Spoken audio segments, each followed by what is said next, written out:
இந்த நாளின் தவக்கால சிந்தனை, நீ இயேசுவுக்கு தேவை. ஆம், எனக்கு அன்பானவர்களே, லூக்கா எழுதின நற்செய்தி 19ஆம் அதிகாரம் 31ஆம் வசனம் 30ஆம் வசனங்களை வாசிக்கும் போது, இயேசு பெத்பெகு பெத்தானியா என்கிற பகுதிக்கு செல்லும்போது அங்கு பக்கத்தில் இருந்த கிராமத்திலே கட்டப்பட்ட நிலையில் உள்ள கழுதை ஒன்றை அவிழ்த்து கொண்டு வரும்படியே தம்முடைய சீடர்களை கட்டளையிடுகிறார். சீடர்கள் போய் அதை அவிழ்க்கும் போது அதன் எஜமானன் கேட்கிறார், நீங்கள் என்ன செஞ்சுட்டு இருக்கீங்கன்னு. இது ஆண்டவருக்கு தேவை என்று அவர்கள் சொல்வதை பார்க்க முடியாது. ஆம், எனக்கு அன்பானவர்களை, கட்டப்பட்ட நிலையில் உள்ள கழுதை இயேசுவுக்கு தேவைப்பட்டது. எங்கோ தொலைவிலே கட்டப்பட்ட அந்த கழுதையை இயேசு கண்டு இது எனக்கு தேவை என்று சொல்லி அழைத்து வந்தார். இந்த நாளிலும் கூட நாம் கட்டப்பட்ட சூழ்நிலையிலே காணப்படலாம், ஏதோ தொலைவிலே இருக்கலாம், இயேசுக்கும் நமக்கும் சம்பந்தமில்லாத ஒரு வாழ்க்கை வாழ்ந்து கொண்டு இருக்கலாம். ஆனால் நாம் இயேசுவுக்கு தேவை. ஆம், எனக்கு அன்பானவர்களே, நாம் இயேசுவுக்கு தேவை. ஏனென்றால் ஆதி ஆகமத்தில் தொடக்க நூலிலே பார்க்கும்போது கடவுள் மனிதனை படைத்தார், ஆதாமையும் ஏவாளையும்.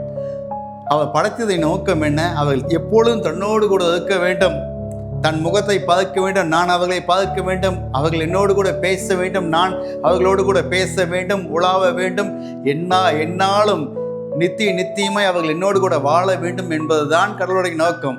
ஆனால் ஆதாமும் ஏவாளும் கீழ்ப்படியாமல் அந்த வாய்ப்பை இழந்து போனார்கள். ஆம், எனக்கு அன்பானவர்களே, இந்த நாளிலே இயேசு சுவாமி இந்த தவ காலத்தில் உங்களை பார்த்து அவர் வாஞ்சிக்கக்கூடிய கதை என்ன தெரியுமா? அன்பு மகனே, மகளே, நீ எனக்கு தேவை. அன்று இயேசு வாழ்ந்த நாட்களிலே வலைகளை அலாசி கொண்டு வந்த பேதுருவை இயேசு தேவை என்று சொல்லி இயேசு பேதுருவை சந்தித்து அழைத்தார். கிறிஸ்தவர்களை துன்பப்படுத்தி கொண்டு வந்த சவுல் சென்ற வழியிலே இயேசு சவுலை சந்தித்து பவுலாய் மாற்றினார்.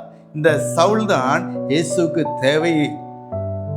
ஆம், எனக்கு அன்பானவர்களே, இந்த நாளிலே இயேசுவோடு கூட வாழ, கிறிஸ்தவர்கள் என்று சொல்லக்கூடிய நாம் இயேசுவோடு கூட வாழ, இயேசுவை சுமந்து செல்ல, அந்த கழுதையை போல சுமந்து செல்ல, இயேசுவின் நற்செய்தியை நாம் எடுத்து செல்ல, இயேசுவுக்கு சாட்சியாய் வாழ நாம் இயேசுவுக்கு தேவை. அது மட்டுமல்ல, இந்த பூமியில இயேசுவோடு கூட நாம் வாழும்போது தான், இந்த இயேசுவோடு கூட வாழ்ந்து நம் வாழ்க்கை முடியும் போது, அதன் பின்பு மது உலக வாழ்க்கையிலே என்னாலும் இயேசுவோடு கூட நித்தியமாய் வாழக்கூடிய பாக்கியம் நமக்கு கிடைக்கும். எனக்கு அன்பானவர்களே, நாம் இயேசுவுக்கு தேவை.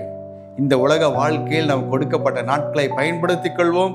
இயேசுவை நம் வாழ்க்கையிலே சுமந்து செல்வோம். இயேசுவுக்கு சாட்சியாய் வாழ்வோம். நாம் அர்ப்பணிப்போம். இயேசுவின் நாமத்தில் ஆமென்.